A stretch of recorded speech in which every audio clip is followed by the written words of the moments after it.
സജി ചെറിയാന്റെ വിവാദമായ പ്രസ്താവനകൾ കേരള രാഷ്ട്രീയത്തിൽ വൻ കൊടുങ്കാറ്റ് സൃഷ്ടിക്കുന്നതിനിടെ സർക്കാരിനും CPM-നുമെതിരെ അതിരൂക്ഷമായ വിമർശനവുമായി പ്രതിപക്ഷ നേതാവ് VD സതീശൻ രംഗത്തെത്തി. ജനങ്ങളെ മതപരമായും സാമുദായികമായും ഭിന്നിപ്പിച്ച് രാഷ്ട്രീയ ലാഭം കൊയ്യാനുള്ള ആസൂത്രിതമായ നീക്കമാണ് മന്ത്രിയുടെ വിദ്വേഷ പരാമർശത്തിന് പിന്നിലെന്ന് അദ്ദേഹം കുറ്റപ്പെടുത്തി. ഈ പ്രസ്താവന കേവലം ഒരു നാവുപിഴയല്ലെന്നും മുഖ്യമന്ത്രി പിണറായി വിജയന്റെ പൂർണ്ണമായ അറിവോടെയും സമ്മതത്തോടും കൂടി നടപ്പിലാക്കുന്ന CPM അജണ്ടയാണിതെന്നും സതീശൻ തുറന്നടിച്ചു. കേരളം പോലെ മതസൗഹാർദ്ദം പുലരുന്ന ഒരു സംസ്ഥാനത്ത് തീപ്പൊരി വീഴാൻ കാത്തിരിക്കുന്ന വർഗീയ ശക്തികളുടെ കയ്യിലേക്ക് തീപ്പന്തം എറിഞ്ഞു കൊടുക്കുന്ന വിനാശകരമായ നിലപാടാണ് ഭരണപക്ഷം സ്വീകരിക്കുന്നത്.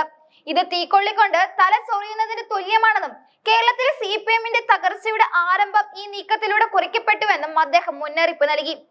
സംഘപരിവാർ പാതയിലൂടെ സഞ്ചരിച്ച് ജനങ്ങളെ വിഭജിപ്പിക്കാനാണ് ഇടതുപക്ഷം ശ്രമിക്കുന്നതെങ്കിൽ അത് ജനങ്ങൾ തിരിച്ചറിയുമെന്നും അദ്ദേഹം കൂട്ടിച്ചേർത്തു. സമുദായ നേതാക്കളുമായി ബന്ധപ്പെട്ട വിവാദങ്ങളിലും സതീശൻ തന്റെ നിലപാട് വ്യക്തമാക്കി. ഏതെങ്കിലും സമുദായ നേതാക്കൾ തന്നെ താരതമ്യം ചെയ്ത് മറ്റ് കോൺഗ്രസ് നേതാക്കളെ പുകഴ്ത്തുന്നത് തനിക്ക് ഒട്ടും വിഷമമുണ്ടാക്കുന്ന കാര്യമല്ലെന്ന് അദ്ദേഹം പറഞ്ഞു. രമേശ് ചെന്നിത്തല തന്റെ മുതിർന്ന നേതാവാണെന്നും തന്നെക്കാൾ മികച്ച നേതാക്കൾ കോൺഗ്രസിലുണ്ടെന്നും അദ്ദേഹം വിനയപൂർവ്വം ഓർമ്മിപ്പിച്ചു. എന്നാൽ സമുദായ നേതാക്കളുടെ രാഷ്ട്രീയ ഇടപെടലുകളോട് തനിക്ക് വ്യക്തമായ നിലപാടുണ്ട്. രാഷ്ട്രീയ നേതാക്കൾ സമുദായ നേതാക്കളെ ആശ്രയിക്കുന്നതിനെ മുൻപും താൻ വിമർശിച്ചിട്ടുണ്ട്.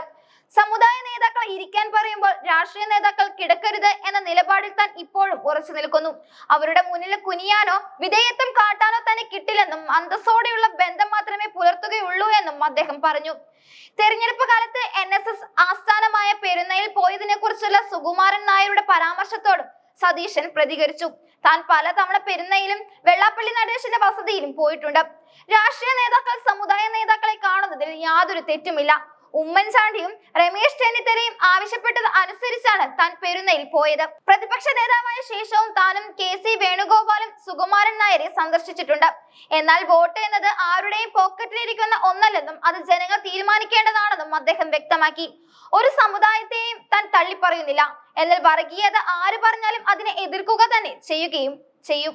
തന്റെ രാഷ്ട്രീയ ജീവിതത്തിൽ എന്ത് നഷ്ടം സംഭവിച്ചാലും വർഗീയതയ്ക്കെതിരെയുള്ള പോരാട്ടത്തിൽ വെള്ളം ചേർക്കില്ലെന്ന് അദ്ദേഹം ആവർത്തിച്ചു. തെരഞ്ഞെടുപ്പിൽ ജയിച്ചു വരുന്നവരുടെ മതം നോക്കാൻ പ്രേരിപ്പിക്കുന്ന രീതിയിലുള്ള പരാമർശങ്ങൾ കേട്ട് മിണ്ടാതിരിക്കുന്നത് രാഷ്ട്രീയ പരിവർത്തനം നിർത്തിപ്പോകുന്നതിന് തുല്യമാണ്. അത്തരം വൃത്തികെട്ട രാഷ്ട്രീയത്തിന് തന്നെ കിട്ടില്ലെന്നും അദ്ദേഹം പറഞ്ഞു. വർഗീയതയ്ക്കെതിരായ നിലപാടെടുത്തതിന്റെ പേരിൽ ഏതു തരത്തിലുള്ള ആക്രമണത്തെയും നേരിടാൻ താൻ സജ്ജമാണ്. വർഗീയ ശക്തികളോട് പൊരുതി വീണാലും അത് വിരോചിതമായ അന്ത്യമായിരിക്കും. താൻ സംസാരിക്കുന്നത് ഇന്ത്യൻ നാഷണൽ കോൺഗ്രസിന്റെ ഉറച്ച നിലപാടാണ്. കേരളത്തെ ഭിന്നിപ്പിക്കാൻ ശ്രമിക്കുന്ന ഏത് ശക്തിയെയും ചെറുക്കാൻ താൻ മുന്നിലുണ്ടാകുമെന്നും സതീശൻ പറഞ്ഞു.